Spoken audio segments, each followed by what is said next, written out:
please rise for the Pledge of Allegiance led by the Honorable Councilwoman Carrie Budzinski.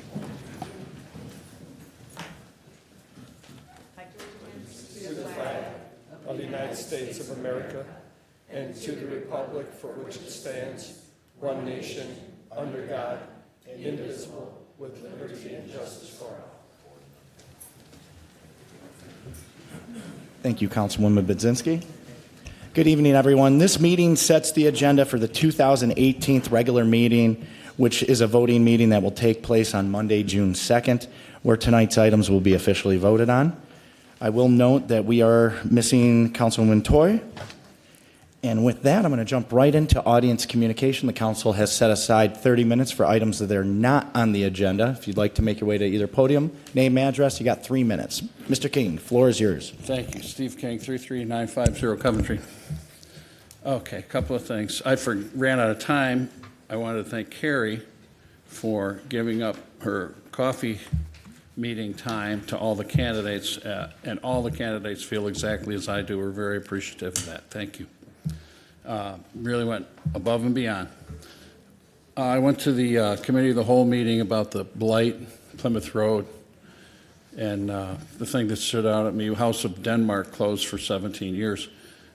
We had a similar issue with Ardmore, which was on Farmington Road, and I spoke with Jack Kirksey about tools that he could use to deal with Ardmore, and they did. And so here's some of the things. Zoning and land use regulations. These are all available to you now.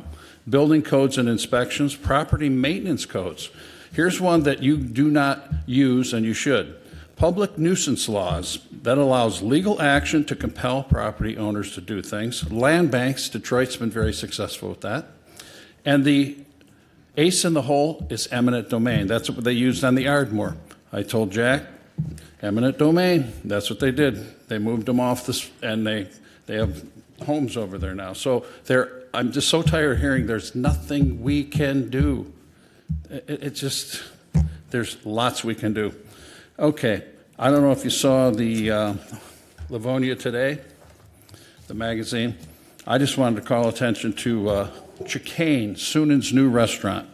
Harkens back to the Supper Club days. Don Soonan, I have long history with him. I played for him at Center Stage when he opened up this new $13 million Supper Club. And I just want to read a little bit about what Don Soonan. He's a true savior in Plymouth. He revitalized the Penn Theater, saved Central Michigan School, created Plymouth Arts and Recreation Center, a true advocate for local charity. It's not hard to stop up and support things you believe in. He put the money together in a few days to save the Penn Theater. If we didn't, it was gone forever. Don Soonan is Plymouth's version of Dan Gilbert in Detroit. And I believe we have those same individuals here in the city of Livonia, but they have not been tapped. And that is the person that's going to come forward. I've reached out to someone to save the Noble Library, turn it into an art center, private public space, move all of the art from the library over to Noble. They'll run classes out of there, and half of it will be public, half of it will be private, and that's the move that we need to do with Noble Library. And there's people out there willing to do it, but I'm not sure they want to work with the current administration and the people that are sitting on this council. So we have an election coming up. Vote steveking.blogspot.com. You get the right people on the bus, and things are going to happen. Thank you. Thank you, Mr. King. Now look at that. That's perfect, man. Good evening, Mr. Martin. How are you? Thank you, Christopher Martin. I'll never be as close to 3 minutes as Steve was. But basically, I just want to talk to you about an incident that recently. I was waiting for the library to open. And it was like 10 minutes after 10. The library opens at 10. It was like 10 minutes after. Number of people besides myself are waiting outside. Inside is members from the 16th District Court Work Program and the guy who runs the show. And so, knock on the door and doesn't want to let us in. So finally a librarian comes and lets us in, and so we all walk in. I said, well, why didn't you open the door? And in a real cocky tone of voice. He says, I work for the state of Michigan 16th District Court. That shows what you know. That's what he says to me. I says, you really, buddy, I said, you work for the taxpayers. Is who you really work for. Okay?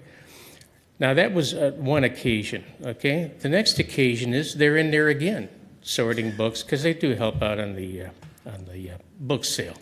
Okay? So as I'm exiting the building, now the guy steps outside, and I got my back to him, and I'm leaving. And he goes, come here, I want to talk to you. I just ignored him. Kept walking to my vehicle. And come here, be a man. I don't know what that meant, but evidently he knows nothing about me. Okay? And then the third thing he says to me, come here, I want to kick your ass. Kick your ass is exactly what he said. At that point, then, I kept walking, but I turned around and said, I'm not going to waste my time on some a-hole like you. Okay?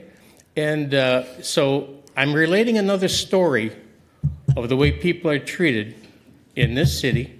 And I know that maybe one of you wants to defend that gentleman, okay? And that's fine, okay? But people out in Livonia, that's exactly what happened, okay? There's no excuse for that type of behavior whatsoever, in my mind. Maybe it's all right with some of you who are sitting up there who think that that's just fine. That's the correct way of acting, being a tough guy, being a bully, being a thug. Maybe you think that that's the way to act. I don't believe it is, okay? And that shouldn't be accepted by whether it's Chris Martin or anybody else within the city as far as I'm concerned, okay? So that's it. I'm not close to 3 minutes, but I'm all set. Thank you, Mr. Martin. Any other audience? Kim? Tired of my face yet? Good. Deb Christensen. I live in Livonia. I am a proud member of the Save Alfred Noble 501c3 nonprofit. We are aware that there was a study done, and we want to know where that study is and where the information to that study is and how we can get access to that. Thank you very much. Thank you. Any further audience communication? Everybody okay? All right. I'm going to go to council. Just a really quick, I'm going to touch base on that. We did receive the study that just came out last week. There will be a report out on it probably next council meeting. And the packet will probably include that, probably be published in the next week or so. Council.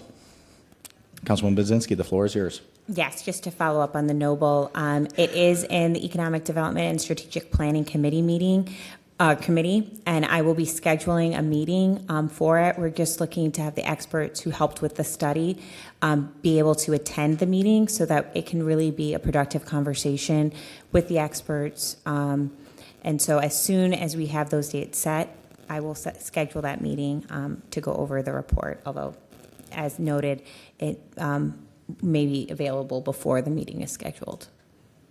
Thank you. Anything else from council? All right, we're going to move right into item number 1, new business.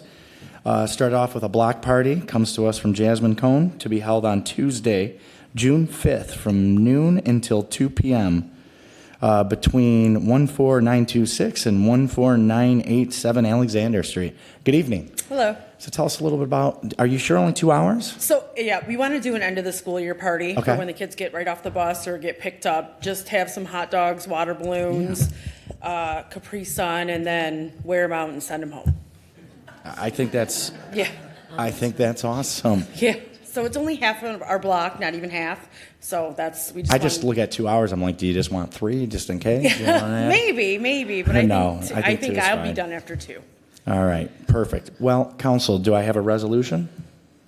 I'll approving on consent if there's no objection. We have an approval on consent, which means you could come back and hang out with us, but you don't have to. Fabulous. And Thank have you. fun. I cannot believe I'm looking at the dates and I'm going, it's only a few weeks. School's Yeah. almost out. So yes, thanks for hanging out with us, and your matter is all but assured to be approved. Wonderful. Thank you. Thank you. Any concerns from the audience? Any comments? Seeing none, all right. The next one is a block party from Lisa. Lisa, are you here? Because I don't want to gut your name because I'm not good at that, so I'm going to let you. Ms. Heimer? Meisenheimer. All right, sorry.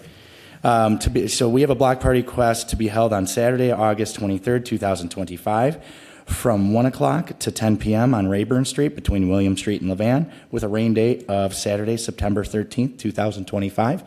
What do you got going on? So we do quite a few things. We have a barbecue on the street. We have different games going on. We'll have a cornhole tournament, things like that. Cool. Yeah. Have you done it before?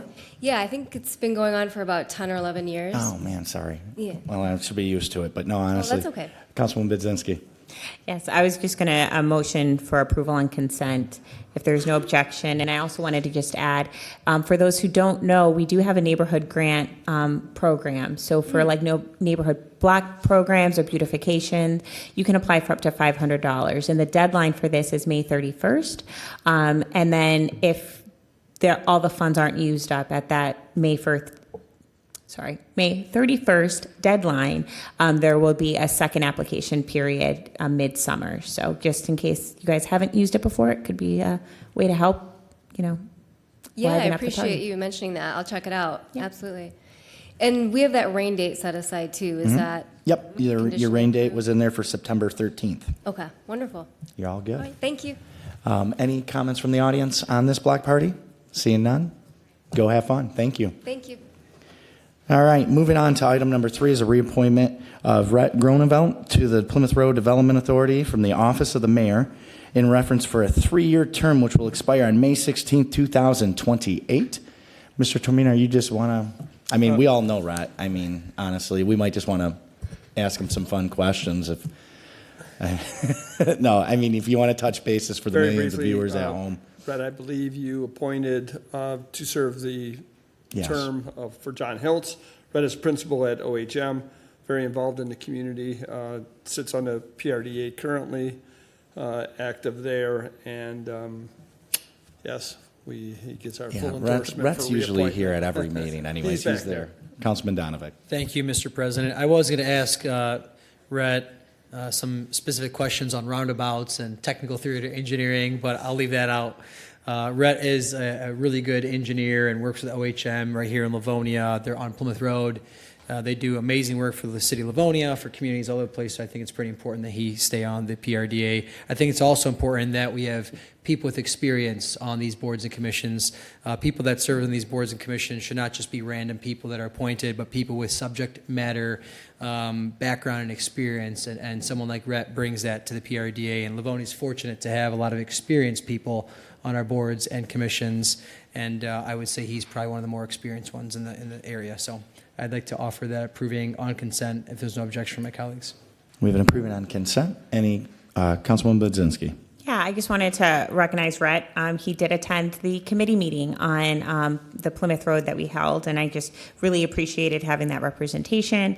And we got coffee today, and I gave him a whole bunch of great ideas for things that I'd like to see the PRDA do to support marketing efforts and visibility for businesses along Plymouth Road. So I'm very excited to have him to do that work. Thank you. Thank you. Anything else from council? Anything from the audience? Rhett, your matter is all but approved. We're not letting you go, and we appreciate your service and everything to the community. Any issues from the audience on that? All right. Moving on to item number 4 is a reappointment of Gregory Coppola to the Livonia Economic Development Corp from the Office of the Mayor for a 6-year term, which will expire on June 7th, 2031. Council. Yes. I'd like to offer an approving on consent, please. Yes, we have an approving on consent. Any other comments from council? Anything from the audience? I'll just touch base. Mr. Coppola he's an impactful part of the city, helps us. And again, it's another one that we want to hang on to for another 10 years past that as well. So keep helping us out. It's much appreciated, and wish you the best for another 6 years. Any comments from the audience? All right. Moving on to item number 5 is a reappointment of David Bonjero to the Livonia Planning Commission. This comes to us from the Office of the Mayor for a 3-year term, which will expire on June 9th, 2028. Councilman Donovan. Thanks, Mr. President. I know Mr. Bonjero, he had let me know before the meeting he was not able to attend this evening's meeting. We'll beat him up on the next time about not coming tonight, but he's a local builder, ton of experience, has been on the planning commission for a long time. His experience really is invaluable on that planning commission. So I'd like to offer approving on consent. There's no objection from my colleagues. We have an approving on consent from Mr. Bonjero. Any comments from council? Anything from the audience? And again, I do agree. Mr. Bonjero, if you're listening to this, next meeting is going to be tough. No, thanks. Again, another incredible person to have on our team in Livonia. Moving on to item number 6 is a reappointment of John Murphy to the Livonia Local Officers Compensation Commission. This comes to us from the Office of the Mayor for a 7-year term, which will expire on April 2nd, 2032. Council. Mr. President? Yes. I'd be happy to offer an approving on consent for Mr. Murphy. This is a good fit, and he does a great job. Absolutely. Any other comments? Nope, that did it. All right. Anything from the audience? All right. We're moving on. Moving on to item number 7 is a waiver petition. This comes to us from the Planning Commission in reference to petition 2025-02-02-07, submitted by Midwest Freight Storage, requesting waiver use approval to operate an outdoor truck and trailer storage facility at 32225 Schoolcraft Road, located on the south side of Schoolcraft Road between Hubbard and Merriman Roads. Mr. Tormina. Thank you. This first planning petition involves a waiver use for a truck and trailer storage facility, also a truck terminal. This is a heavy manufacturing district. It's located on the south side of Schoolcraft Road, just east of Hubbard Road. Midwest Freight Truck Storage leases a portion of the property for its semi-truck and trailer storage. There's about 26 vehicles that can fit on this part of the property. They also lease a portion of the building, which is about 22,600 square feet. I think they lease about maybe less than a fourth of that space for some office and other reasons. The site was previously used for outdoor storage, not related to truck and trailer storage or as a truck terminal, but rather this was a site of Continuum property management services. They've maintained a lot of, in fact, I have an aerial photograph of what the site used to look like prior to Midwest Freight leasing it. This is what the site looks like today with the trucks. There's room for 26 that really would be 26 trucks on this site. Planning Commission has approved it. They did provide about 11 conditions related to the use, some repairs that are needed on the property, pretty minor, and other restrictions. So if you have any questions, I'll be happy to answer them. Thank you, Mr. Tormina. And we do have the petitioner here. Would you like to come up, just give your name and address just for the record, and then I'm going to open up the council. If they've got questions, you're standing by. Yes, good evening, council. My name is Angelo Zanis.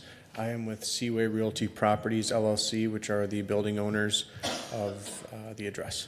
Thank you. Council. Mr. President? Yes. Thank you. I was watching the Planning Commission meeting, and I know that they had mentioned the block wall and the fence needing some repair going into this. I just wanted to know if you at the time, you were kind of wavering on what you were going to do with that. I just wanted to know if you had a plan. Yes, they were taken care of the following week, and if you do need pictures or invoicing to supplement that, I can provide that to you guys as well. But the fence has been repaired, and the block wall has been repaired as well. Wow, that was expeditious of you, so I appreciate that. Thank you. Thank you. Anything else from council? Councilman Morgan. What are the operating hours of that facility?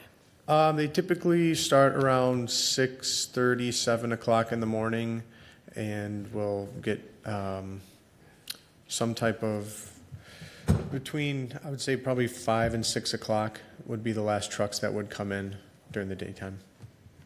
Okay, thank you. Councilman Donovan. Thank you, Mr. President. Thanks for being here this evening, sir. Out of curiosity, what sort of stuff are you guys hauling out of this location? They just are storage, just parking. Just parking storage. trucks. They're not hauling. There's no hazardous toxic material. They do not use this site for overnight staying on the trucks, whether they have sleeper cabs or not. These are strictly just day routes locally to local That was business. my next question was about that overnight storage. So you didn't plan on having any of the truckers staying overnight? No. Okay. And then the circulation, are they circulating from industrial to Schoolcraft, or how do they kind of enter and exit the location? We installed a automatic gate on the industrial road side with a keypad, so they do have the option. It all kind of depends where they come in from. Some will come in from Merriman Road from Airport District. Some will come in through the back way from Merriman Road through Industrial, and some will come in through Schoolcraft Road as well. Great, thank you, sir. Thanks, Mr. President. Thank you. Council, do we have a motion? I'll offer approving on consent. We have an approving on consent. Any other questions from council? Anything from the audience?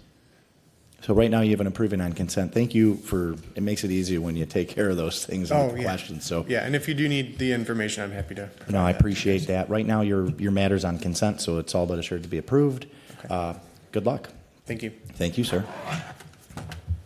All right, moving on to number 8 is a site plan petition. This comes to us again from the Planning Commission in reference to petition 2022-08-08-04, submitted by Future Land Holdings LLC, requesting to amend a previously approved site plan, which was CR 354-22, to repurpose and expand the former restaurant at 19265 Victor Parkway to operate a BMW motorcycle dealership located on the west side of Victor Parkway between 7 Mile and Pembroke. Mr. Termina. Thank you. This is the site of the former Docks Sport Retreat. Prior to that, it was a restaurant called Lucky's, and before that, it was Rio Bravo or Cantino del Rio. That was developed in 1992. The building has been vacant for several years. In 2018, this site, which is about 3.2 acres, was rezoned from C2 general business to C4 high-rise commercial. That was for the approval of a dual-branded hotel, as you recall. Then following COVID, that project never got off the ground. And then in 2022, council approved a combined Ducati BMW dealership at this site. That plan that you approved showed a 26,000 square foot building that was going to be on the westerly part of the site alongside the expressway ramp. The current plan is to renovate and expand the former restaurant building for the BMW only motorcycle dealership. So Ducati is no longer a part of the plan, just the BMW, which would move from its current location on Sheldon Road in Plymouth Township to this site. The existing building is about 14,400 square feet. The plan does show an addition on the north side. That addition is about 3,600 square feet. This is going to necessitate the removal of about 8 parking spaces, as well as the rerouting of some utilities. Parking, more than enough parking is available both along the west and the east sides of the property. The ordinance would require 64 spaces. The site has over 200 spaces. Fully detailed landscape plan was submitted with the application and reviewed by the Planning Commission. In terms of the design of the building, this is the floor plan. It would include, for the most part, the display and retail portions of the business are on the south side of the building. That occupies roughly half. And then the service, parts, and other ancillary activities are located on the north side of the building. The entrance would be from the west, the side of the building facing the expressway. But the building design itself would be completely redone. It shows a combination of corrugated aluminum panels, other aluminum panels, mostly a dark gray or black in color. There is a monolith structure that would be constructed in front of the entry that you can see where it shows the BMW logo. That stands about 50 feet in height. The real purpose of that is to get the visibility from the expressway, which is almost 700 feet back from the highway at that location. Planning Commission has approved these plans, is recommending approval with the condition that the LED light band fixture be reviewed. There's some LED. We're discussing that with the architect. It's going to be a muted LED lighting fixtures on the side of the building. And then, of course, the sign itself will have to go before the Zoning Board of Appeals because of its excessive area. Thank you. Thank you, Mr. Tomina. The petitioner here, if you guys want to introduce yourselves, and then I'm going to go to council just to get your name on the record. Yes, my name is Charlie Knoll. Currently reside in Birmingham, Michigan. I am the owner of the current BMW motorcycle dealership. Thank you. My name's John Jamburia. I'm the designer on the project. Awesome, thank you. Councilman Morgan. Yeah, this looks like a good project. I was here when we approved the previous change to that building. I would like to, I think this will be a good area for BMW dealership, and I think I'm looking forward to that building being rehabbed. So I'd like to offer an approving on consent. We have an approving on consent. Anything else from council? Yes. Thank you, Mr. President. Good evening, gentlemen. Thanks for bringing this project. I know it's been ongoing for a few years now, and you've been working through different visions of it, and this is awesome. I mean, looking at the material you guys are using, this is really a state-of-the-art building and something that I think is going to attract a lot of people to Livonia. It's nice to see you leaving Birmingham, coming to Livonia, a little partial to Livonia, so it'd be nice to see this level of detail in our community. I hope that the ZBA works with you guys on the signage. I do think you do have a hardship and you're kind of a unique scenario where you're off of a freeway and trying to capture thousands and thousands of vehicles driving up down the freeway, but I know you have to work through that process. I just want to commend you on that level of detail and bringing this building to life. I know there's part of the building's going to be renovated in an addition, correct? Correct. How big is that addition? It's about, call it 4,000 square feet. Okay, and that's going to be primarily your showroom area? It's mostly service. That's the service Yeah, area. we're Where's utilizing showroom? the existing space for retail. For the retail portion, okay. And it was kind of hard to tell in the renderings. There's a lot of that glass so that people can see inside of the building? The entryway is the new glass, the side is existing glass. Okay. And then do you guys plan on parking a lot of motorcycles outside? Not really. Okay. You can't really leave motorcycles out. Sure. Okay, great. Well, I'm looking forward to it. And last question, Mr. President, when do you hope to break ground and start? As soon as possible. Okay. Well, good luck with the engineering department. So, Thank you. Mr. President. Well, we have an approving on consent, and I do want to echo. So with this approval, you guys, I mean, you're talking right now, spring's coming, you guys are going to start busting this out. Because it was funny the last time. I mean, honestly, I was super pumped. I'm like, all right, we got this going. And so we're excited as you are. So, let us know if you need any help, but we want that. I mean, it's a blighted area, as you know. And so obviously this is incredible. And it's really good frontage, as you know, on 275. So nice choice. So yeah, whatever we can do to help you, you have an improvement on consent and get her done. Appreciate it. Thanks, guys. Thank you. Any questions or comments from the audience?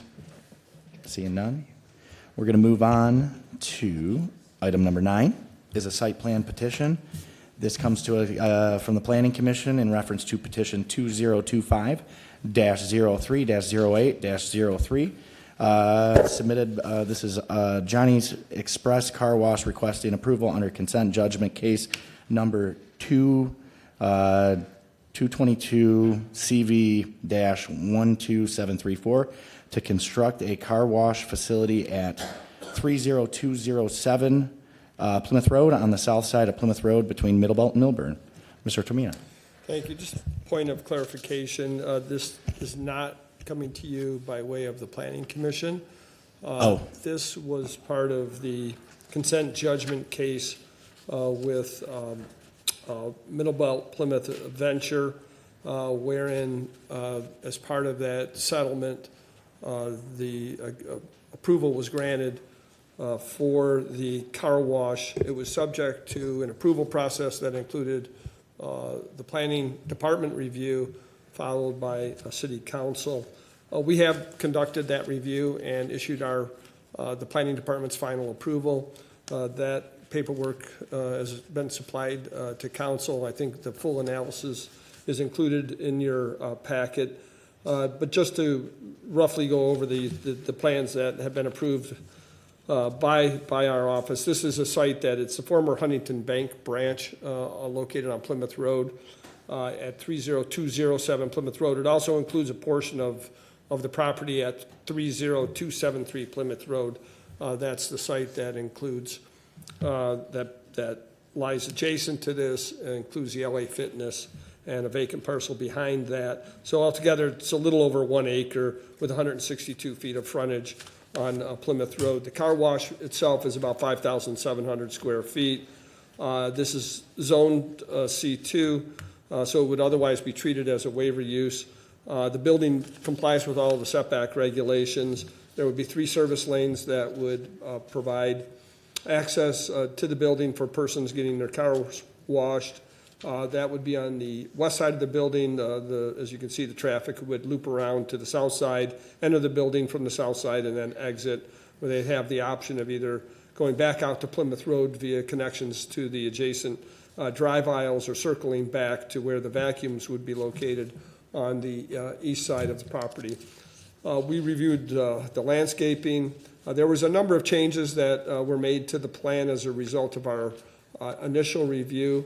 Those have all been completed. Probably the only remaining item that we'll need additional detail on will be some of the lighting on the building. This is what the building will look like. It is a flat, it has a flat roof from the backside all the way about to the midpoint of the building, and then you can see it then raises up. Overall height, I think, is 26 feet or so. It's a combination of metal and brick and block. Signage is all approved in terms of its size and location on the building. And that's pretty much it. Lighting plan was also reviewed as part of the petition. And I think what we're looking for is final concurrence by council. And that is part of the stipulation of the consent judgment that you approved, I believe, in 2023. Yep. Mr. President. Thank you, Mr. Tormina. Councilman Donovan. Thank you, Mr. President. Mr. Tormina, I know the consent judgments are pretty in-depth, and there's a lot of minutia behind it. So to try to summarize, basically, the council denied a project at Plymouth and Middlebelt. Then that project went to court, and as a part of that consent judgment through the courts, we are now going to get a car wash. I think that was a question, and the answer is yes. Yes. Yes, sir. And as council, we don't have a lot of oversight over the site plan. It's been handled administratively through your department. I'm going to defer that question to Mr. Fisher. We have discussed this, and I think you're essentially correct in how you stated that. Yeah, and I'll echo Mark's comments there. That is correct. The consent judgment stipulates that the planning department has the authority to review the various plans presented for consistency with our ordinances. They've completed their review, and as sort of just a procedural matter, the consent judgment also stipulates that the council then approves. So, Thank you to our city attorney. Thank you, Mr. President. Thank you. Councilwoman Bazinski. To Mr. Fisher through the chair, can you explain why council has to approve if there is limited choice in the matter? that was part of the stipulated agreement between the two parties as facilitated by the court. I don't know necessarily the court's rationale in coming up with that aspect of the stipulation, but I would note that council already approved of the consent judgment when it came to this body for approval in the first place. So that was sort of the area where more discretion could be exercised at that time. Okay. And just to be clear then, we have to approve the proposal. That is what the consent judgment demands, yes. Thank you. Thank you. So just to let everybody out there kind of understand, and I know we've been kind of talking about this, this goes back to the apartments that were proposed at the Wonderland property. And the consent judgment was approved via the council. It was pretty much the last month of the last council that had the power on this. And so one of the stipulations obviously being brought forward is this addition. This goes down the road of how the consent judgments work, and council is limited on what they can and cannot do unless we want to wrap ourselves into court. So just to give everybody a polarizing view into this, that's exactly what's going on. So. Yeah, Mr. President, I can't remember Mr. Tormina, but I think that lawsuit was something north or right around $10 million. And the city doesn't have $10 million to just spend, and we're insured, but our insurance does not cover a lawsuit for situations like this. So as a part of that decision, we now have to vote on approving something that we don't have a lot of leeway on, and there's consequences when you vote on things, and this is one of those consequences.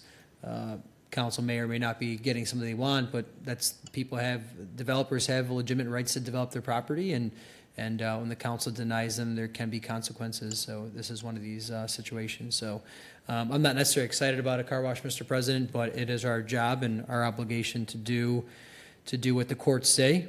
And the petitioners, they have a constitutional right to develop their property within certain regulations and requirements. So I'll offer an approving for the regular. Thank you. So we have an approving on the regular. Any other, Councilwoman Budzinski?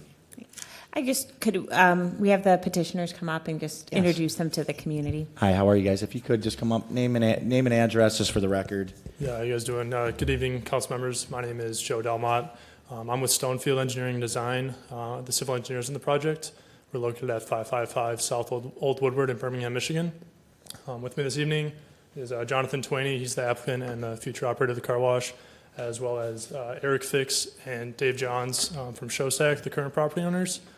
I just want to take this time to thank you guys for your time tonight, and also extend our appreciation to Mr. Tormina for his introduction and for his support throughout this process. Thank you. Appreciate it. Yeah. Could you tell us a little bit about Johnny's Car Wash and how many locations you have in the area, how you decided that this was a good fit for your business model? You know, we do have several car washes within walking distance of this one. Absolutely. I am an entrepreneur. I recently got in the car wash industry a few years ago. I own one car wash now, and we have, with this one, 9 in the pipeline to develop. I'm a Plymouth resident, downtown Plymouth, so I live nearby. I've lived in Southeast Michigan my entire life. And there's one new one that was recently developed that I acknowledge that. I think what we're going after is a great experience for the area and for the community, and we want to be convenient and provide a great product. The Wonderland area has a big draw, and to develop a car wash, we're looking for something like that. So that's what we came to the conclusion that this site particularly would be a good fit. Cool. Thank you. So we have an approving on regular. Any other comments from council? Anything from the audience? Yes. Oh. Thanks, gentlemen. Hi, I know this is a done deal, but I need to say something Yep, to the just- council. Deb Christensen, Yes. by the way, sorry, No, you're Livonia good. resident. I live in this area. I live behind a Plymouth Road. I live behind Plymouth Road in a neighborhood.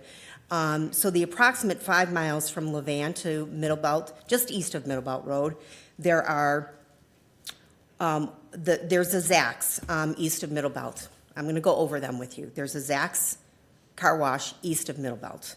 There's another Zack's car wash east of Levan. There is a new car wash, the White Wash, east of Merriman. That's where the old Archie's is. It's kind of like in the middle between Merriman and Middlebelt. Not going to be far from this one. And then just east of Wayne Road, being constructed right now, is another one called Clean Express. Did you guys count them? I think that's 5 in 5 miles. So you weren't the council that approved this, but were you the council that approved these other 2 most recent ones that are being constructed? So I just am wondering where the forethought is. Did you not know about this one coming down the pipeline? And if you didn't, why not? So I'm just a really unhappy resident on the south side. Thank you. Thank you. Any other comments from the audience? Seeing none? Well, we do have a resolution. Gentlemen, thank you very much. It's on the regular. I would recommend having just someone here, just, in case there's a question that pops up for that meeting. That is going to take place on, I believe, June 2nd. Sure. But thanks for coming out. Thank you Appreciate for it. having me. All right, moving on to item 10 is a site plan petition. Comes to us from the Planning Commission in reference to petition 2025-03-08-04 submitted by Leo Sove Building Incorporated, requesting approval to construct a 1-story office building at 37739 7 Mile Road, located on the south side of 7 Mile Road between Blue Skies and Glengarry. Mr. Tormina. Thank you. This is a property that has been discussed quite a lot over the last couple of years. As it was mentioned earlier this evening, it's a site that previously contained a dilapidated structure. It was a residence. The zoning of the property is single-family residential. The zoning is in the process of being changed. You reviewed a petition in late 2023 and 2024 to change the zoning to C1. That was a different petitioner, but that zoning process still is pending. The new owner of the property, when they purchased it, immediately removed the dilapidated structure and is now proceeding through the same approval process that was started in 2023. The proposal is to construct a single-story office building that would be about 2,500, almost 2,600 square feet. The building would be placed towards the south end of the property. All of the parking would be on the front part. There would be 10 parking spaces. That's the minimum that are needed to support a general office building of this size. The building would be predominantly brick. It would be asphalt shingled. I'll show you an elevation view in just a second. You can see how the site would be developed in terms of landscaping, as shown on this site plan, landscape plan. They are looking to place a 6-foot-high vinyl fence along the south and east property lines where the property adjoins single-family residential. So the use of that vinyl fence plus landscaping in combination requires your approval in lieu of a brick wall in this case. Stormwater would be in the form of a bioretention basin that would be along the south and east sides of the building.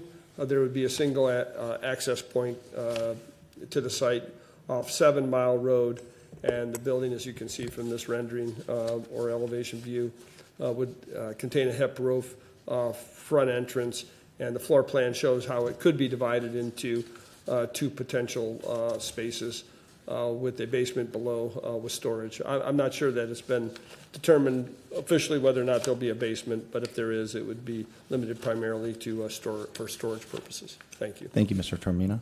Council. Okay, we have a petitioner. Good afternoon.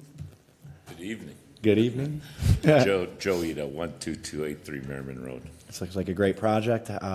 Council, do I have any direction? I'll offer an approving on consent. We have an approving on consent. Councilman Donovan. Thanks, Mr. President. Good evening, sir. Thanks for being here. Thank you for fixing this issue. That was a really ugly house there with the roof had caved in. There's a pool that was infested with probably COVID and God knows whatever else back there. So it was nice to see you guys demo that and now present a new building. This building will look pretty similar to the building next door, correct? Correct, yes. Okay. I know they're same owner. Can you please remove that red brick masonry wall in between the 2 buildings? I'll think about it. No, I'm just kidding. Of course, that was our plan. Great, great. And that, Mr. President, I'd like to know for the record that there was a resident that reached out that was in support of this. And I like what you guys did with the spacing between the homes to the east and the homes to the south. That was very thoughtful and adding a nice buffer with the trees and all that. So I think this would be a great improvement to the area. Thank you, sir. Thank you. I think this is one of the projects that everybody can agree that it is better than what it was. Yeah. And if anybody doesn't, we can have that debate like the meme I keep saying, come and talk to me. But again, a nice product. Are you looking to break ground pending approval ASAP? I was hoping you guys would just give me the permit now. Yes, of course. Well, you have an approving on consent. Any questions or concerns from the audience? Seeing none. Mr. Ida, get to work, man. Have some Thank fun. you. Thanks for hanging out. Thank Good you. to see you. All right.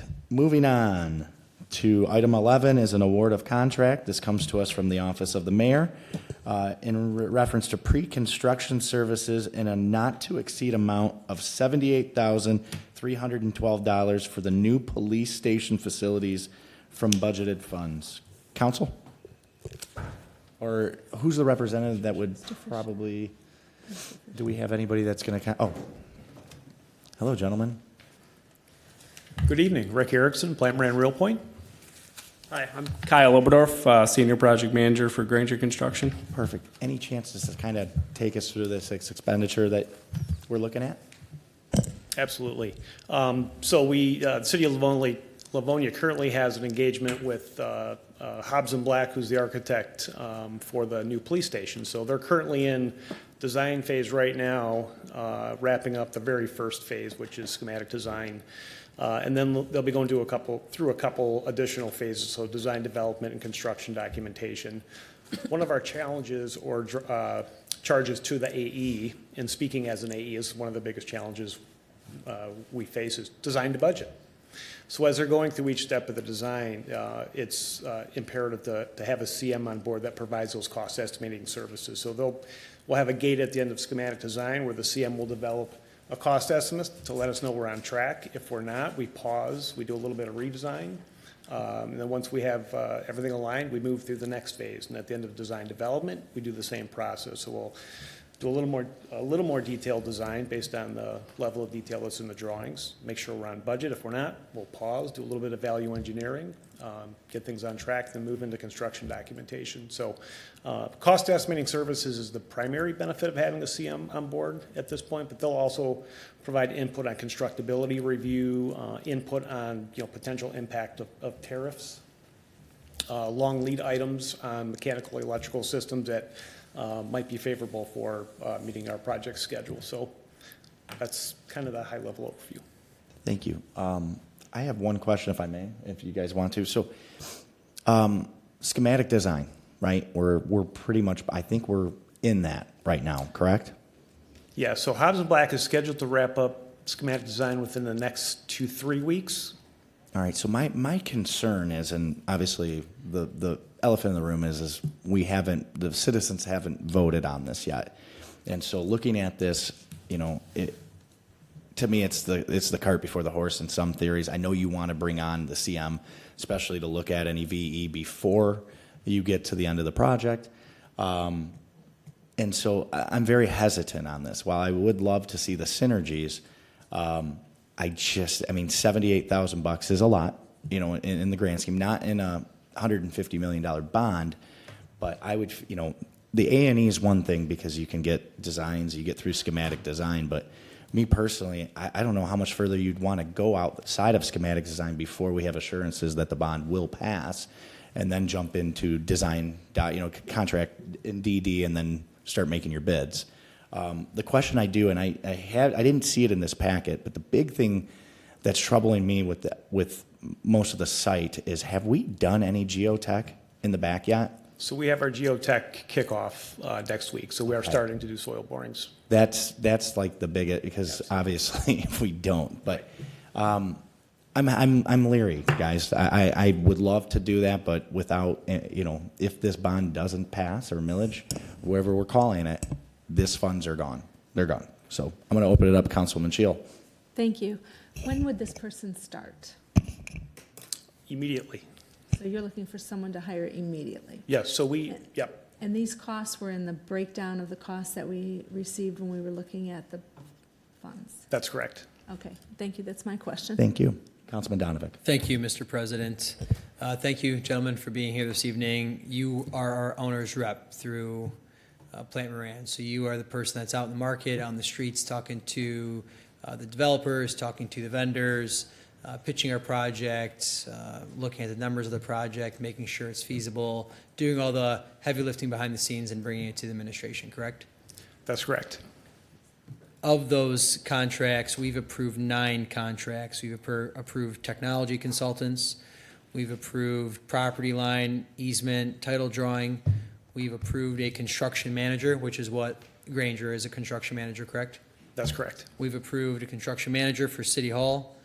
We've approved architectural services for the police department. So we've already approved the architects to design the police department. Now they need help to make sure they're going in the right track. We've approved the architect services for City Hall.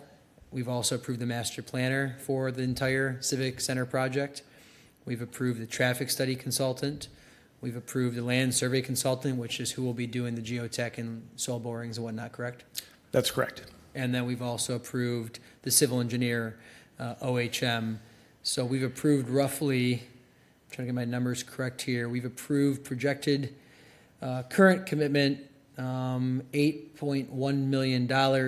Of that $8.1 million we spent, and this is a little outdated, this is about March timeframe, we've spent roughly $574,000 on these contracts, all of which have been approved unanimous before the council. So that's 9 contracts we've approved thus far. We're already kind of going down the line here of approving these vendors. So, it's a good question about should we approve another contract, construction manager. That's a valid question. I've asked myself that question on all 9 of the consultants we've already hired. So I would look at this to continue to get those numbers, to continue the forward momentum and progress that the residents and public are asking these questions. I think we've done a good job of answering a lot of questions, but to be more accurate and specific with some of these questions, I think it's important to hire the construction manager. If we didn't approve all 9 of these contracts, if we didn't already approve construction managers and all these other vendors, I would beg to differ. We don't need to hire these people just yet, but we've already hired all these contractors. And with that being said, from a fiscal side, we don't have to pay Granger all $78,000 up front. We pay them at phases throughout the contract? That's correct. Okay, so that's an important note here is let's just say between now and August, which is when the millage will be on the ballot, we're not going to go through the entire expenditure. Any idea of how much money we will go through between now and August? I know it's kind of difficult, but. Yeah, in August will be towards the end of design development phase of the second phase. Okay. Well, I appreciate that and, look forward to the rest of the conversation. Thank you, Mr. President. Thank you. Anything else from council? I do have, this isn't a full debate, honestly. My issue is everything you brought up, Councilman Donovic, I appreciate. However, the City Hall A&E, we already have funding. We're already greenlit on that. So I'm good with the CM on that. I'm good with the A&E. I'm good with the A&E on the police headquarters because that's going to develop the scope. However, the construction management services would only be used if it's correlated directly to the passing of this millage or bond. And looking forward, the construction estimates, I don't see any reason why we have to do that, especially if we're going to be in schematic design. I don't think we have to go further than schematic design before the bond, in my opinion. And maybe you can get some, if you came back and said, hey, I'd like, a $10,000 credit potentially to do some rough estimates, I would be open to that just to being able to make sure the numbers are wise.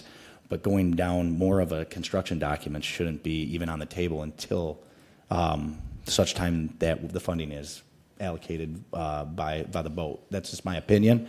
This is a field I studied. This is a field that I worked my career in, and I think it's just putting the cart before the horse. So that's my thoughts, Council.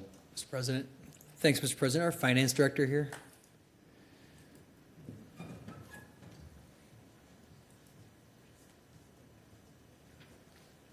Good evening. Hi, good evening. Thank you for being here. This expenditure, remind me where would this money come from? Exactly in the budget. Where is it budgeted currently?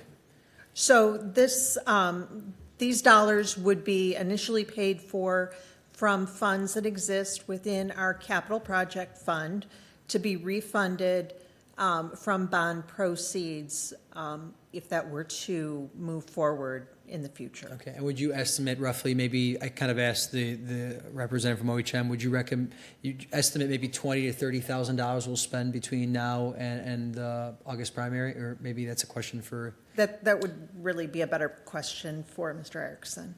Yeah, you're probably going to use, $78,000 total, probably 2/3 of it. Okay. I know we continue to talk about scope, and I completely agree. I want to figure out the total scope of this project. And what you're telling me as our subject matter expert, as a representative that we've allotted $1.65 million to, you're telling me for us to get the scope, an accurate scope of work, we need to hire a construction manager. Yeah, they'll be providing cost estimating services to make sure the design that's presented and developed by Hobbs and Black, the AE of record, is in line with our budget, along with input on different building systems to either focus on or avoid due to lead times or impact of tariffs. So I think it's pretty critical to make sure that the AE comes out of each design phase in line with the budget. And having a CM on board will help us do that. Pretty critical. I appreciate that. To our finance director, do you have any concerns about this expenditure between now and the August primary? I don't. From the standpoint of trying to safeguard and make sure that we do have good cost estimates, so if any of that value engineering will be needed, we'll be able to address that earlier in the process rather than later. And I know I referenced the 9 contracts that council's already approved. 7-0, we've approved every single contract. Roughly, when I was looking at this breakdown that I received from the finance department, it was roughly $574,000. All that money has come from the CIP fund that you referenced earlier? That is correct. Okay. And do you know how much we have in that CIP fund currently? Sorry to put you on the spot. I was looking, but I couldn't find it earlier. I have not looked at those numbers recently, but we do have several $1 million in there. So we have $7 million, and you could get that answer to us before the next regular? I can. Great. Mr. President, I'd like to offer an approving for the regular. All right, so we have an approving on the regular. I just want to, just if I may, ask one question. So I'm taking a different approach to try to get my point across. So if we have A&E, we get the prints, we go through schematic design, we get bubble diagrams, we get plans, we get ideas. In the event that the millage or bond issue fails, the city still has the plans. We still obtain the plans. Can you tell me that in the event, what benefit do we get if we approve this $78,000 and the millage fails for the construction management services? What do I get? What long-term does the city get out of that if it fails? So just to be clear, it's a not to exceed contract. So if we get through schematic design or design development, it doesn't pass, they will bill for hours used. But I get it. So just say 2/3 are let's just say hypothetically, as you said, $50,000 has already been spent. What that $50,000 is going to give us, obviously, construction estimates, tariff opinions. What's that good for if the millage fails? A set of plans that can be resurrected at some point in the near future. What I'm trying to do, I'm not trying to put you on the spot. What I'm saying is there's certain projects and plans that can be updated, but construction documents is almost like a computer program, which means that 6 months past your estimates, they're going to be probably useless, and they're probably going to be warranted to have to be happening again. So what I'm trying to do is stress, because this is, again, putting the cart above, this is something I'm just going to say on record, and obviously at the regular, I can't support this at this time. I think that I would wait until the millage passes before we would go this route. I'm just saying it on record. Obviously, this is council, and council has the ability to do whatever they would like to do if they get 4 votes. So I'll leave it at that. We do have an approving motion on the regular. Council, does anybody have anything further? Yes. What kind of delay would this have should the bond millage pass to the project timeline if we don't approve it now? So would the AE continue with design until we hit the August election? Yes, if we did not pass this expenditure, how does that impact the project should the millage pass? So that would depend on a few things. Number one, I'm assuming the AE is going to continue through schematics with no cost estimate and then into design development because we don't have a CM on board to check costs. So it depends on how close they are to the design once the bond is passed and we choose to move forward. If they're close to budget, then maybe there's minimal impact. If they're way off budget, could be months of a delay. Okay, thank you. All right, anything else from council? Anything from the audience? Oh, everybody's getting up. Name and address, 2 minutes. 2 Cindy minutes. Fleming. Thanks, gentlemen, I appreciate it. Woodring and Livonia. Thank you. Councilman Donovic, when you were lumping in the City Hall with those approvals, that is totally separate. So we have to look at things on a separate playing field because they're 2 different projects. One The money's already there, so the CM's already been hired. The other one doesn't get voted on until August. I also think this is putting the cart before the horse. This hasn't been approved yet, and I don't think our city wants to lose $78,000. That money could be used for all kinds of other capital improvements that have been waiting for years. And we have the mayor coming up here saying we're $100,000 in building improvements that have to be done. So let's not give away $78,000 that could be used to update some of our buildings. Thank you. Good evening. Good evening. Eileen McDonald, Livonia, Michigan, of course.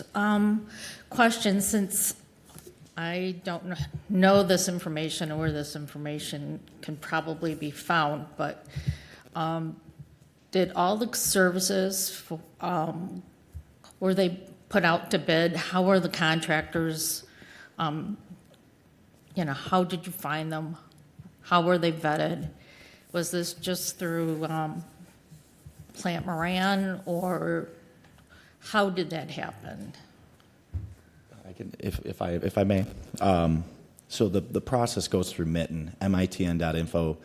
That's the city's procurement website. So when we went out with conjunction with Plant Moran, it was competitively bid. I will say that on the record. So we did have interviews, and they were very professional, really good interviews with definitely some of the companies. And I'm looking at, we've got some of them in the audience. They had great presentations and would be great construction managers when that time comes, in my opinion. When that time comes, absolutely.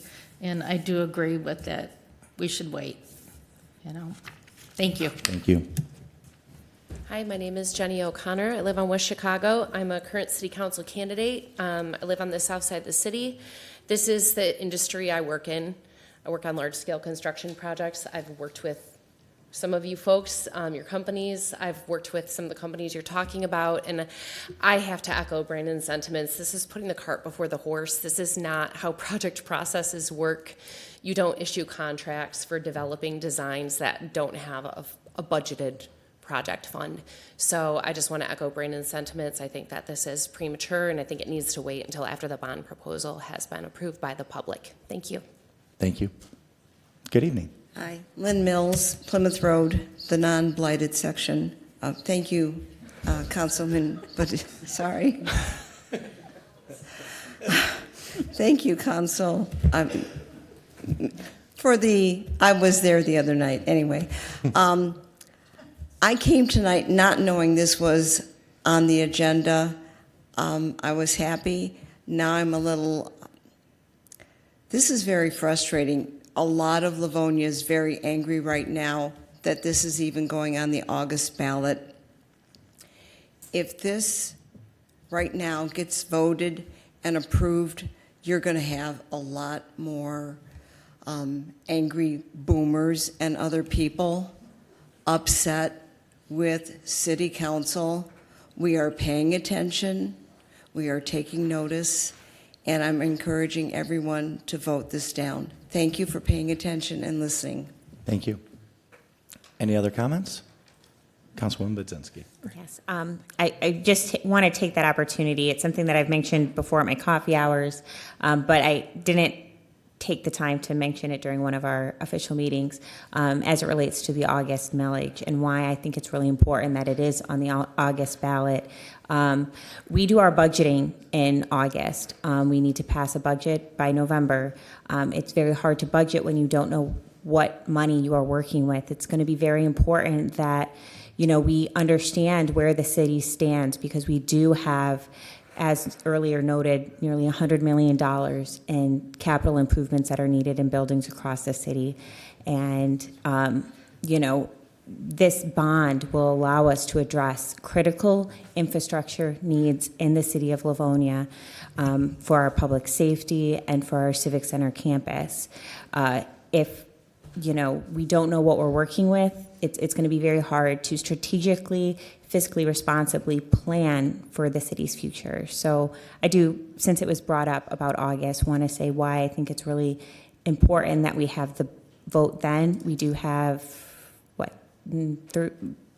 month is it? 2.5 months for folks to research and ask questions, ask lots of questions, and talk with folks about what's going on with this proposal. It is very important. Thank you. Mr. President? Yes. Thanks, Mr. President. Back to the owner's rep, if you can come back up, please. And in the meantime, I know there was a comment made about the money's already there for City Hall and City Hall being separate from the total project. I would disagree with that characterization. I think while they are separately funded, they are the Civic Center campus, and it's all encompassing on our Civic Center footprint. So they do come from different pots of money. That's understandable. We don't already have the money for City Hall. The City Council approved a bond up to $45 million bond language, but we've not yet voted on that bond, and we've not seen that number. I know our finance director is here this evening. I believe that money for the City Hall portion is also came out of the city CIP fund, but just to set the record straight, we do not have the money yet for the City Hall bond, and for all intents and purposes, council could deny that bond. I believe we're supposed to see that bond specifically sometime this summertime, so just want to set the record straight on that. I do think they're good questions about should we hire a construction manager at this point. As I referenced earlier, we've approved 9 contracts unanimously throughout this project. Each one of those have, in a sense, been, you're taking a chance, because we don't know if the bond is going to be approved, 2 years ago when we started this process. So that entire time, we've approved contractors, speculatively speaking, we've approved them hoping that this bond would pass. But we need to hire vendors to get these accurate pricing and accurate scope. From your experience working with a lot of private development and municipal development, would you say we are hiring a construction manager too early before the full funding is set?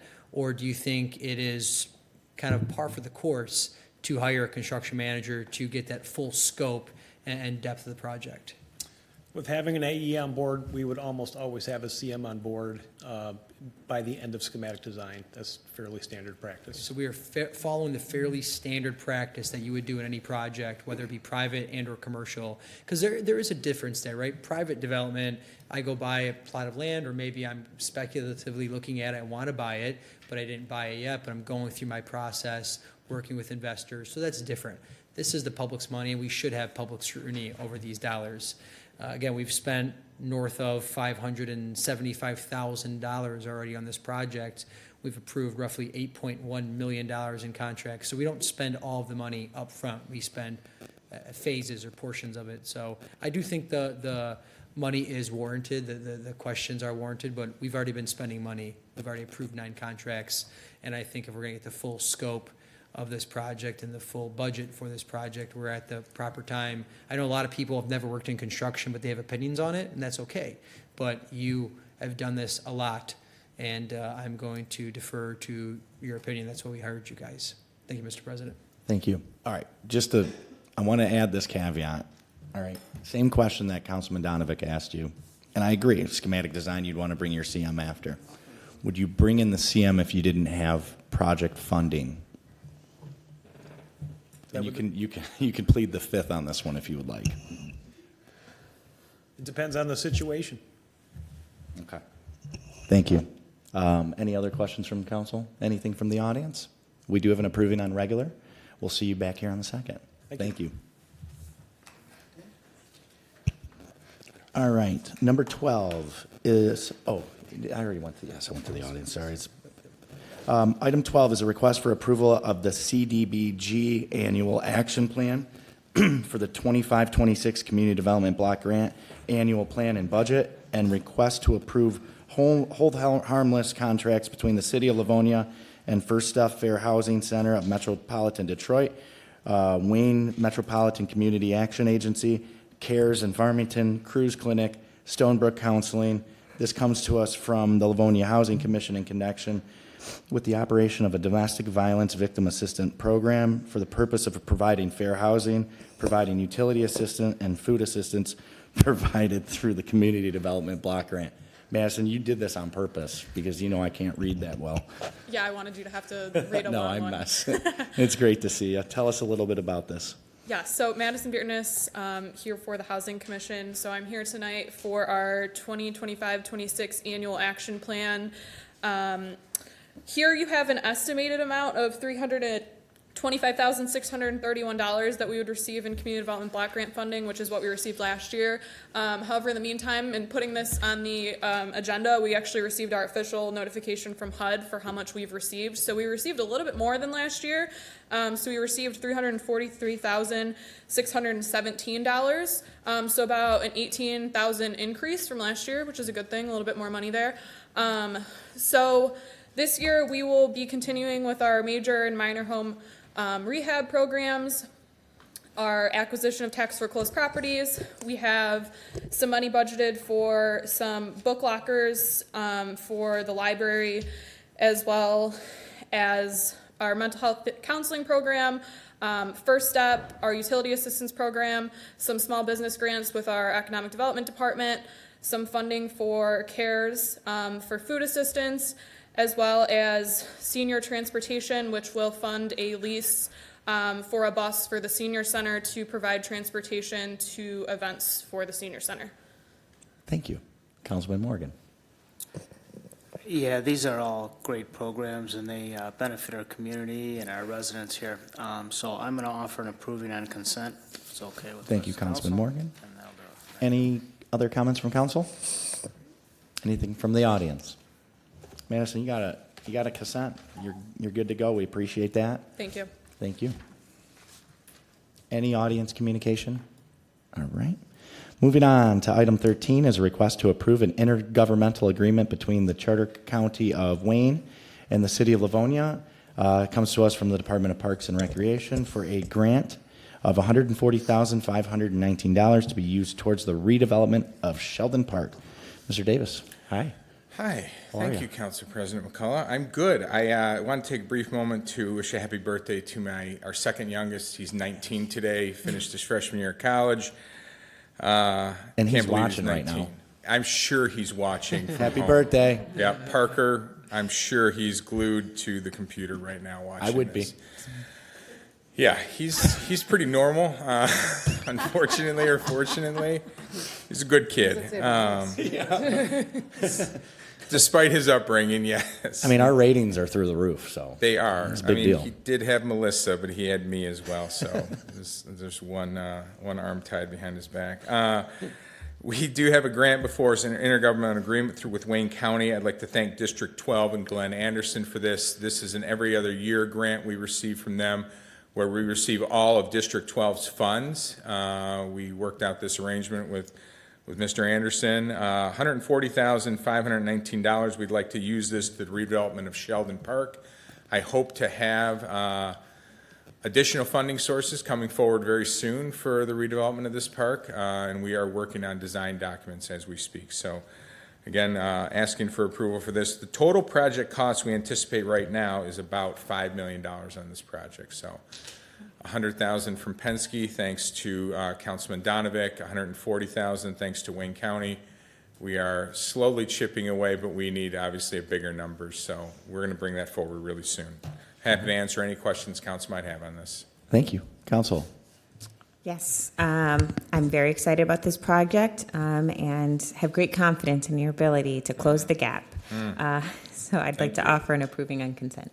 All right, we have an approving on consent. Any other questions from council? Anything from the audience? All right, you're one for one. Thank you. Item 14 is a request to approve an intergovernmental agreement between the Charter County of Wayne and the City of Livonia. Again, comes to us from the Department of Parks and Recreation for a grant of $106,401 to be used towards the replacement of a fitness cluster at Rotary Park. Thank you, Council President. This is, if Council remembers, last year we removed 2 fitness clusters. One was at Rotary, one was at Mies. We are looking to replace the one that was removed from Mies. That equipment was over 40 years old, and it was well past its useful life, and couldn't find replacement parts. And honestly, at this point, the safest and best thing was to remove the equipment, unfortunately. We now have an opportunity through District 9 and Terry Marecki, thanking her to put that equipment back in at minimal cost to the city. So again, we're asking for approval for this IGA through Wayne County. Thank you. Council? Councilman Morgan. Yep, sounds like a great plan. That equipment is a little bit outdated, so I'm going to offer an approving on consent. We have an approving on consent. Any other questions, concerns from council? Anything from the audience? All right, moving on. Item number 15. This is an exciting one, I must say. This is. I like this one. Request to approve a sublease agreement between the City of Livonia and Michigan Work Matters, operators of Anastasia and Katie's Coffee Company and Cafe in Livonia. Comes to us again from the Department of Parks and Recreation for a 5-year agreement with an option for an additional 5 years for designated cafe space in the new Senior Wellness Center. Thank you, Council I President. love it. Ted Davis representing Parks and Recreation. We do have representatives from My Works Matters here as well, and I'm sure we'd all rather hear from them. Kelly Rockwell is more than me, but very quickly, we've have a lease agreement before us for a 5-year initial agreement with an option for an additional 5 years. This is for the cafe space in the new Senior Wellness Center, where we'll have My Works Matters there providing beverages, food items during the operational hours of the Senior Wellness Center. And we're excited for this partnership. Can't wait for the facility to be completed and we can all move in and start work on it. So I'm happy to answer any questions council might have. I'm sure Kelly has a lot to say on this. Kelly, I'm just pumped up. This is great. Thank you. Kelly Rockwell. I'm the executive director of My Work Matters, the nonprofit that is behind, yes, this is true, the nonprofit behind Anastasia and Katie's Coffee Shop and Cafe. So for those of you that may not be familiar, we are a 501c3 with a mission of employment for people with intellectual and developmental disabilities. So the cafe at the senior center would hold that mission and also provide an excellent product for the seniors and the rec center members while providing much needed employment for people with disabilities. It's amazing. I'm going to, Vice President. Thank you, Mr. President. For anyone who hasn't been to Anastasia's and Katie's, I mean, great mission, obviously, in the employment that they do, but the food product is also fabulous. So that's, you're getting a fabulous beverage or pizza bagel or avocado toast when you're there. I see one of my favorite baristas standing back there, so come on up. And you're usually not shy around the mic, so. How are you? Good. How are you guys? Do you want to introduce yourself and tell everyone your favorite thing to do at the cafe? Hi. My name is Ian Edgar. And I'm one of the baristas and cashiers for Anastasia and Katie's Coffee Shop.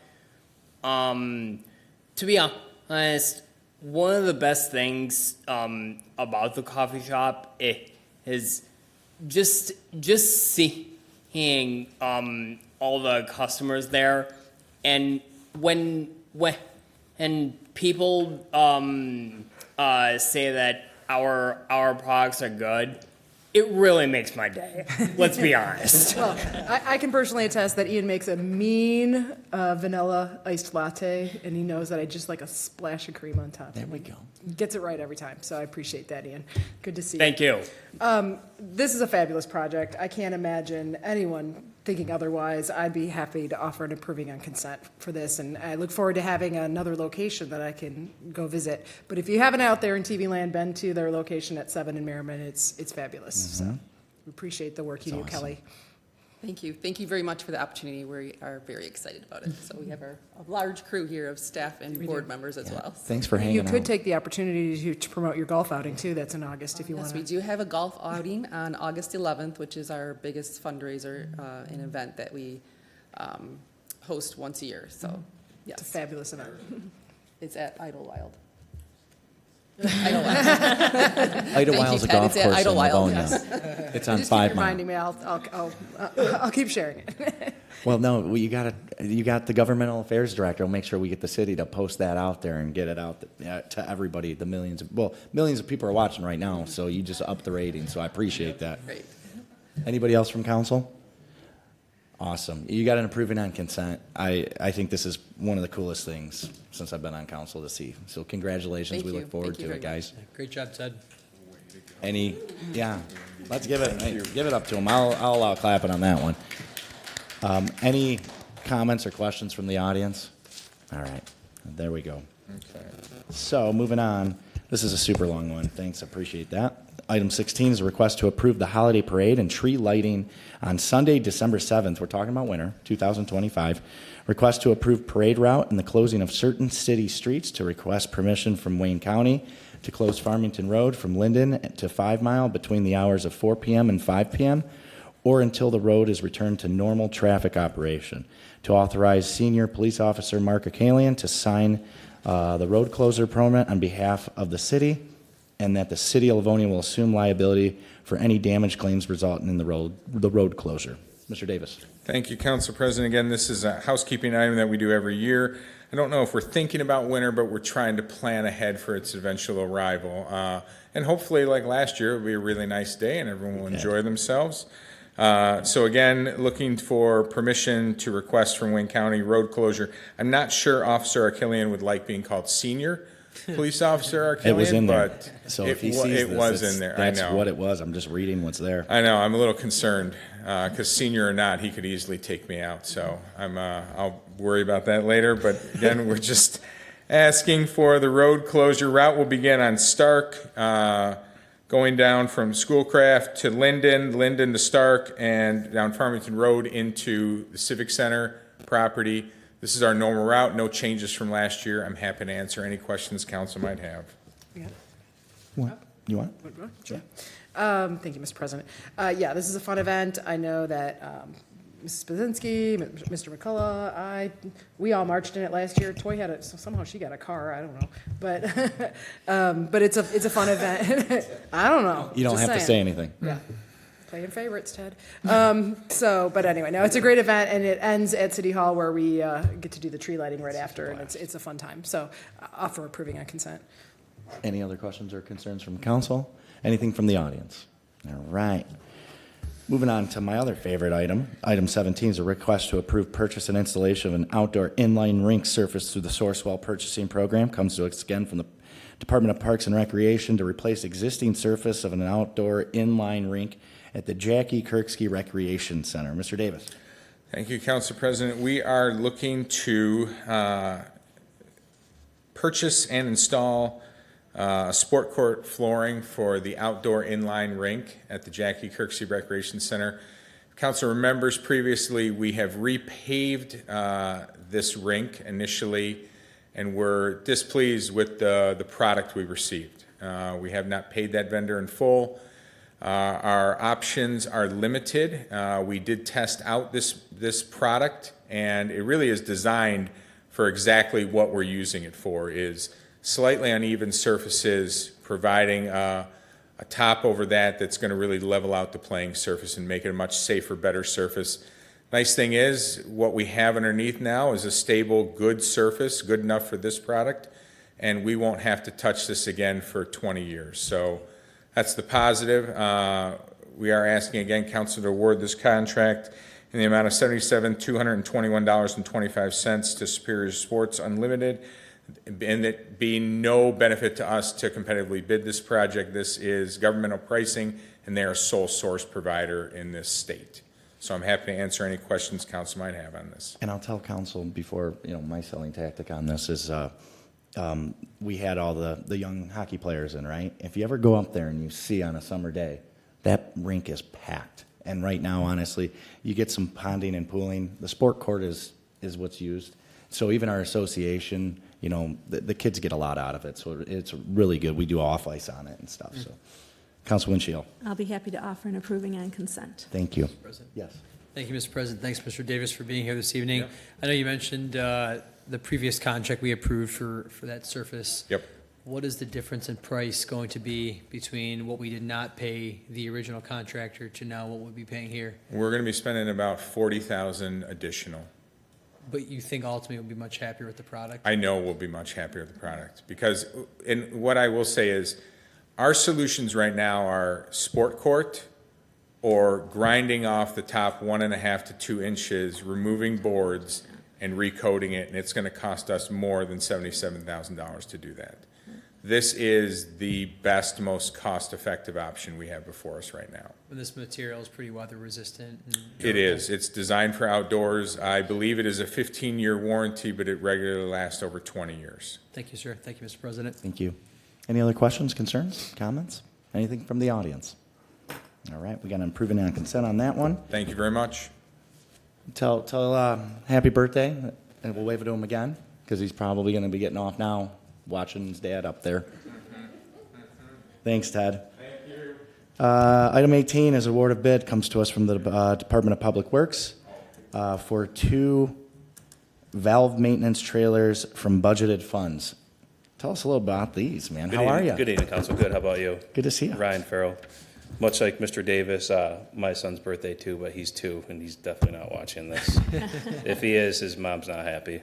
Happy birthdays. So the department is looking to purchase 2 Wax valve maintenance trailers. These are trailer-mounted units that are gas and hydraulic power designed to turn water valves while counting the amount of turns for each valve, with the option to change the amount of torques used while turning these valves. So we have roughly 4,752 valves in our water system. Obviously, these valves are very critical to turning the water mains on and off for repairs. With purchasing these units, the department will be able to implement a more robust valve turning and maintenance program to ensure we exercise and maintain our valves in a more efficient and effective manner. Currently, right now, it's 2 field staff members on a pole with the T-handle turning the valve. And the turns can be anywhere up to 20 turns to 80 turns a valve. Purpose of this unit is to get through the city in probably a 2-year manner, hit every single valve, turn them, exercise them, repair them as needed. After much consideration and product reviews and demos, the Department of Public Works requested bids for 2 utility compact LX valve maintenance trailers through Mitten on April 2nd. 1 bid was submitted. We are requesting council to approve the purchase of 2 Wax utility compact LX valve maintenance trailers from EH Wax for a total of $94,700,000 from budgeted funds. Thank you, Be happy Council. to answer any questions. Council, any resolutions? No, Councilman Morgan. So, can you just explain what these things do, just a little bit clearer? I mean, Yeah, I've so- seen what you sent us, but what do they do exactly? So they're essentially gas and hydraulic powered machines that turn the water valves. So right now, if you want to turn a water valve on and off, 2 staff members get on a long stick that's 6 to 12 feet tall. You turn the valve manually. And the valve is, you take the size of the valve, times it by 2, and add 3 turns. The valves in our water system are anywhere from 6-inch to 38-inch. So do 38 times 2 plus 3 valves. We have over 4,700 valves. American Water Works Association recommends turning these valves at least once every 2 years. So it's a valve training maintenance program, going around turning the valves, making sure they work, then repair them as needed. Okay. All right, I'll offer an approving on consent. Thank you. We've been approving on consent. Anything further from council? Anything from the audience? All right, moving on to item 19 is an award of bid. This comes to us from the Department of Public Works in reference for the purchase and installation of a replacement heat pump system at the 16th District Court from budgeted funds. Before you get into that, if Judge Jolly's watching right now, he should be here right now telling us about this heat pump, just letting you know. Right? Mr. Farrell, I'm sorry that, and your son's birthday, you're here. That's And all right. Judge Jolly's sitting at home right now, so. He's probably watching, hoping you guys are going to approve this. So, it has been determined that the HVA system at the 16th District Court that services the 3 elevator rooms and 2 survey rooms has outlived its useful life. Due to the constant repairs and limited availability for parts for this unit, we decided to go out to bid on August 14th of '24 on Mitten to replace this current unit. There were 2 bidders at the time at the close of the bid session. Decal Mechanical at $50,700 and CSM Mechanical at $68,620. At the time of the bid close, the cost of the project was much higher than expected. In order to proceed with the funds, funds had to be identified and transferred from a different GL number for this work. During that time, the price increased due to the cost of equipment, The bidder, Decal, increased their price of the project by $5,170 to a total of $55,870. The department is recommending the approval and purchase of the heat pump system from Decal Mechanical in the amount not to exceed $55,870. Awesome. Council? Any resolutions? For the sake of Judge Jolly, I'll offer an approving on consent. Judge Jolly, he is an approving on consent. Any comments or concerns from the audience? I have a question. Yes. So the pricing that you have now, is that going to last for the time of getting it in and installing it? Yes. So it won't go up again? With approval, we'll start moving faster than what previously happened, but yes. Okay, thank you. All right. Moving on to item 20 is a request for authorization to waive the sealed bid process and purchase from a sole source provider. Comes to us from the Department of Public Works for the purchase of a stormwater, water main, and sanitary manhole-related items in an amount not to exceed $150,000 annually for a period from July 1st, 2025 through June 30th, 2026. Yep, so this is for East Jordan Iron Works. They're our manufacturer and supplier of our standard specs for fire hydrants, water mains, valves, sanitary and storm structures, frames and covers within our utility system. These are the covers you see around town that have our City of Livonia logo on them. East Jordan only likes to do one-year contracts at a time. With our contract pricing that they submitted this time, it's the same as last year. There's a 0% increase. It's the department's recommendation. The council waives the form and bidding process for the sole source vendor for an amount not to exceed $150,000 for the period of July 1st, 25 to June 3rd of 26 from budgeted funds. Thank you. Vice President? Thank you, Mr. President. Nothing is more exciting than 0% increase, right? Yep. Or manhole covers, for that matter. So fun. I would be happy to offer approving on consent for this. We've been approving on consent. Any other questions or comments from council? Mr. Farrell, I have to ask you, have you been to East Jordan? Not yet. You got to go. No, I've only been doing this stuff for 20 years. I haven't made it. You got to there go. yet. Maybe someday I'll get there. I had the opportunity. It is cool. It is fun. So get there. All right. Thank you. Thank you.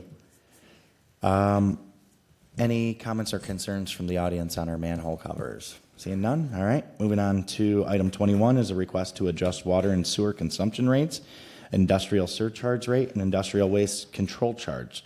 It comes to us from the Department of Public Works and to be effective on July 1st, 2025. Good evening. Good How are evening. ya? I'm doing well. Deborah Lichtenberg, Director of Finance. I am not a member of the DPW. I just play one Representing. occasionally at council meetings. But tonight, my goal is just to walk you through the process for setting the water and sewer rates and to explain the factors that went into the proposed rates for this year. So our goal every year when we are looking at what the water rate should be set at for the coming year, our goal is to set fair rates for the Livonia customers that cover the city's operating costs and maintains the infrastructure. We begin this process at the beginning of April, and the process starts when we get our new rates from the Great Lakes Water Authority. This year, we were alerted that the increase from Great Lakes Water Authority would be 5.69%. We also use an estimate on what the increase will be to the sewer disposal charges that are paid to Wayne County. They typically do not provide us with the actual amount of what that increase will be until sometime late in May or beyond that. So for the purposes of building the rates, we used a 4% increase as an estimate. The rate changes from Great Lakes Water Authority and Wayne County go into effect on July 1st. So Finance, together with the Department of Public Works, once we have these cost increases, we work together to determine what capital projects will be done during the year, and develop those rates that we bring before you for approval. In order to match those rate increases that will go into effect July 1st, we bring this on a timeline so that they can be approved by council and also go into effect for our customers by that July 1st timeline as well. All of the rates are set by ordinance, so this comes before you as an ordinance change, which will require a first and second read. So as we're developing the rates, there are three major estimates that are made. We must estimate the amount of water that will be sold, so that's how much will be billed to our customers. We have to estimate what the water loss is, so that's water that we have to purchase from Great Lakes Water Authority, but that does not get billed out to our customers. And the capital outlay. What projects are we going to be completing during the year, and what maintenance and other equipment needs do we have? As in recent years, we're anticipating that our water sales will be declining. Overall, over the course of the last 20 plus years, water usage has declined as appliances have become more efficient in the amount of water that's being used. Lower flow toilets and showers have impacted this as well. The overall water usage is also impacted by the weather, particularly in the summer. If a resident is inclined to irrigate their lawn, obviously, a cooler, wet summer is going to need much less watering than a hot, dry summer. I also mentioned water loss. So the orange line on this graph represents the amount of water that we purchase each year from Great Lakes Water Authority. And the blue line represents the amount of water that we actually bill our customers for. The gap between those two lines is water loss. So water loss is just a natural part of the water system, and it occurs when hydrants are used, if there's a slow running meter, if there are water leaks or water breaks. The goal is to be under 10%. That would be an industry standard. The internal metric that the city uses is 8%. That is our target. And the city does consistently maintain water loss within those boundaries. The third item that I mentioned was the amount of capital outlay that would be taken during the year. The major portion of that being replacements of water mains. So the city looks to areas of where there are high concentrations of water main breaks historically that have resulted in a lot of emergency costs related to emergency repairs. This year, the area that was targeted is the Merriman and Schoolcraft area. Included in this year's rates are the projects that are highlighted in blue, which would be 11A, which is Merriman from Linden to Schoolcraft, and Project 101, which is westbound Schoolcraft from Merriman to Henry Ruff. We look at the overall cost requirements for the system as a whole, and we identify what costs are fixed costs, which is in that first column. And those primarily are the costs that come through from Great Lakes Water Authority that are not tied to usage, the sewer disposal costs from Wayne County, any capital improvements that are budgeted, and debt service payments. The variable costs are the costs that will fluctuate based on the amount of water that's sold. But overall, we anticipate that we will need approximately $51.9 million to support the water and sewer system for the coming year. Using that number, we then back into what we need the rates to be to sustain those costs and to provide enough cash to continue to operate the system. We use a combination of per unit charges, which is a variable charge, and fixed charges.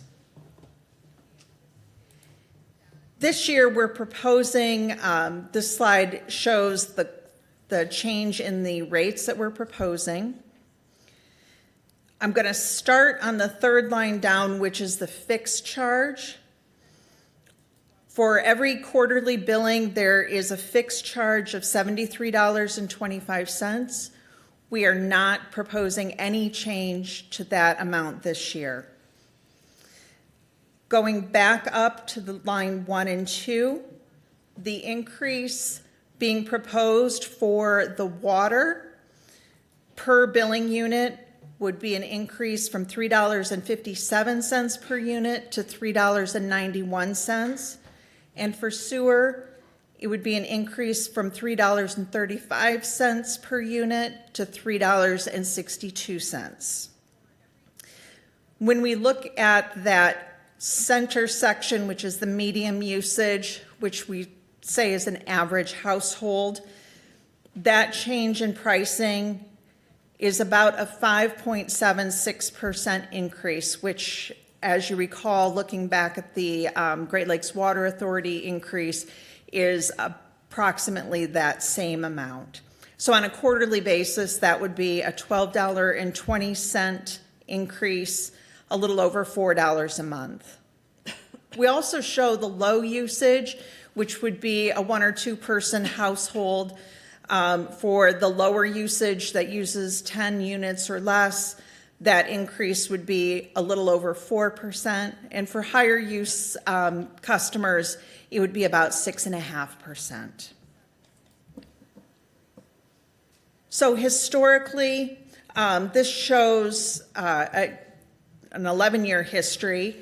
And over those past 11 years, the average increase each year has been a little less than 6%.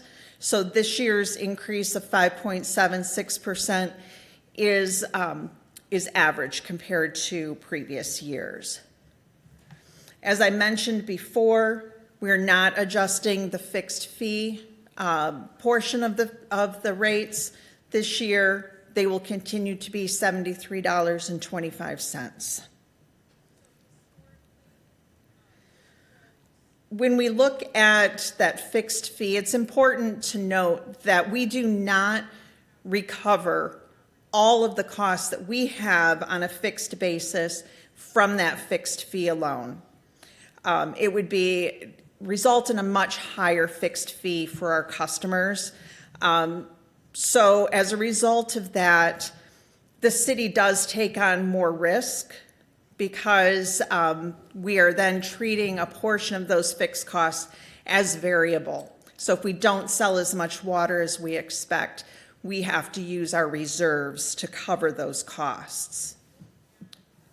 When we look at our cash position, we try to target having at least 4 months worth of cash of related operating expenses in our reserves. That's an industry standard. The Government Finance Officers Association recommends that you have between 90 and 180 days, 3 to 6 months worth. We're using 4 months as a target, and we're projecting that we will be able to maintain roughly that 4-month reserve, so we are comfortable with those amounts. When we compare our rates, I've shown Livonia on here twice. The first one being the amount that's highlighted in green. That's what our current rate is. And I show that current rate because we don't know what our neighbors are going to be doing with their cost increases for the year. So this is comparing our 2024 rate to everybody else's 2024 rate. And with the exception of Canton, with the sump pump rate, we are the lowest cost currently compared to our neighbors. When we look at the proposed increase, that's the yellow highlighted area. It's important to note that that's our 2025 proposed rate being compared to everybody else's 2024 rate. We anticipate everybody else is going to be increasing their rates as well. And so when we get down the road and they've made their adjustments just like we're doing right now here, I feel fairly confident that that yellow bar will be moving back up closer to where the green bar is right now.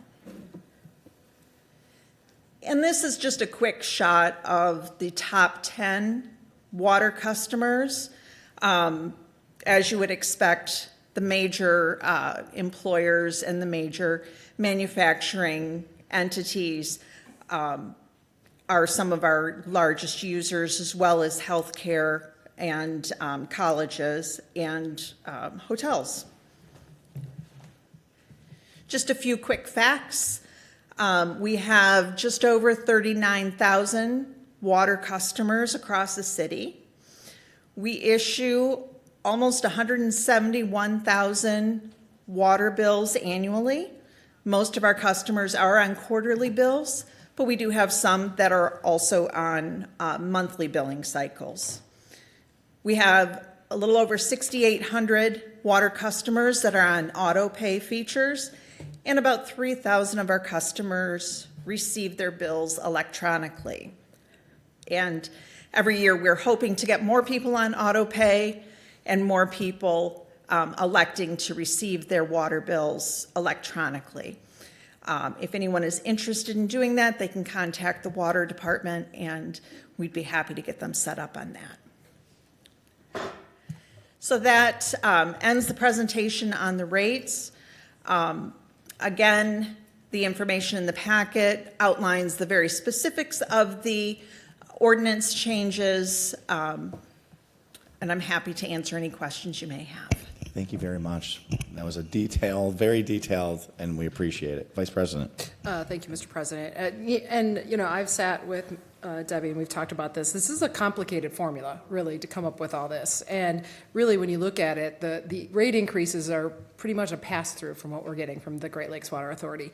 So, you know, we're being very reasonable here. We're being very fiscally responsible, doing what we need to do. I was relieved to see that the Tashnik household was not on that top 10 users when I looked at that.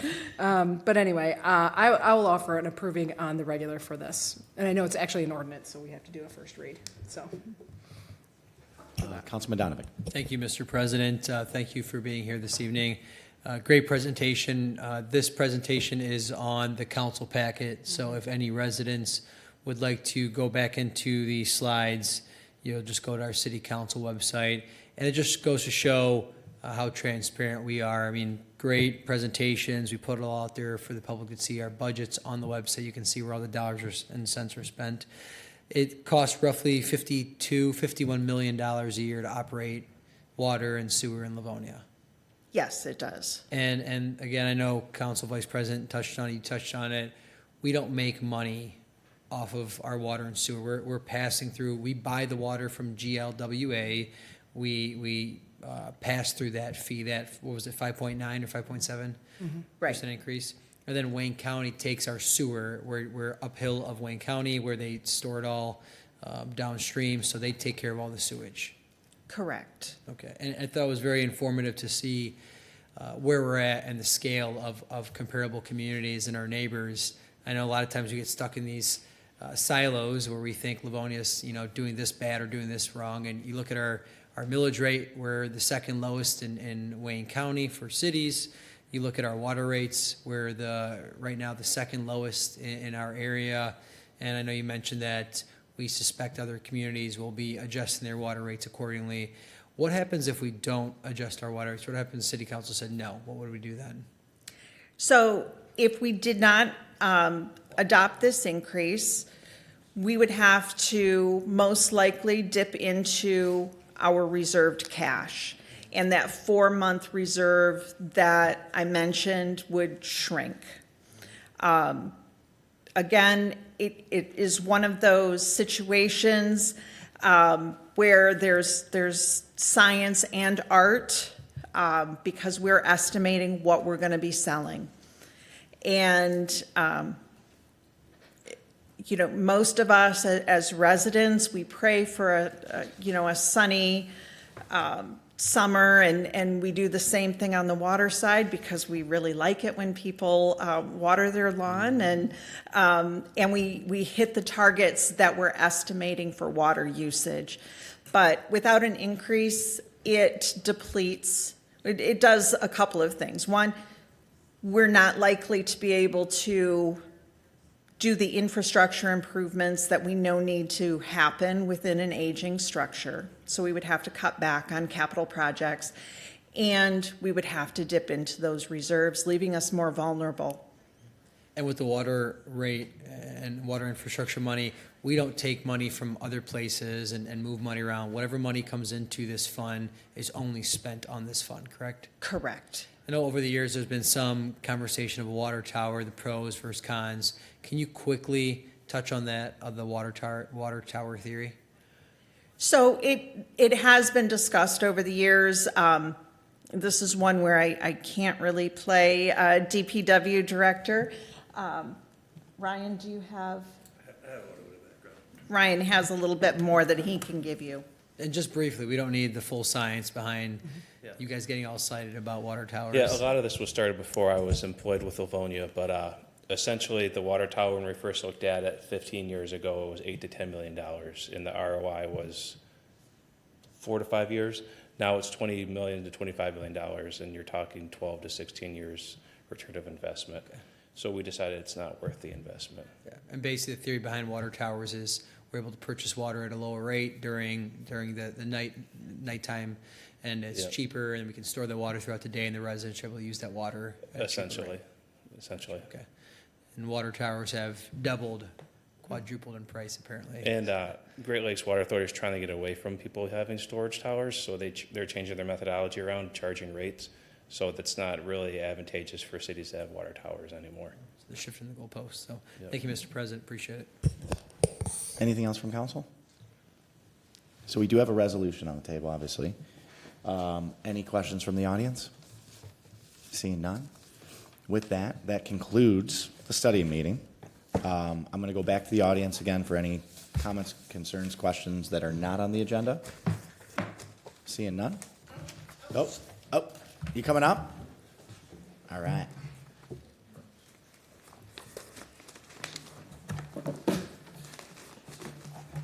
Cindy Fleming again. This was on the agenda, but I just want to quote Livonia Built. The new City Hall plus site prep 2026. Point of order, we can't talk about this right now, Mr. President. He is right. He is right. The next meeting you can. You didn't call for it at the end. You didn't call for, I think I did. I don't know. I didn't get a chance to do it. Either way, send them in, we'll get it, but you'll be up. If I did, I owe you one, I promise. Good evening. Hi, thank you for letting me come back up. So, item 11. So if it's about if it's about an agenda item, we can't talk about it. It's the. When will we know what you decide? I thought it was going to be voted on. No. So basically, right now in a study meeting, we make resolutions that will go to the regular, and on that one, that will be a voted item at on the June 2nd regular meeting. So it's not packed in the consent, it is a voted item. So be here on June 2nd. Be here on June 2nd. Thank you. Thank you. All right, with that, I think I can safely show the 6 of us. Good night, Livonia.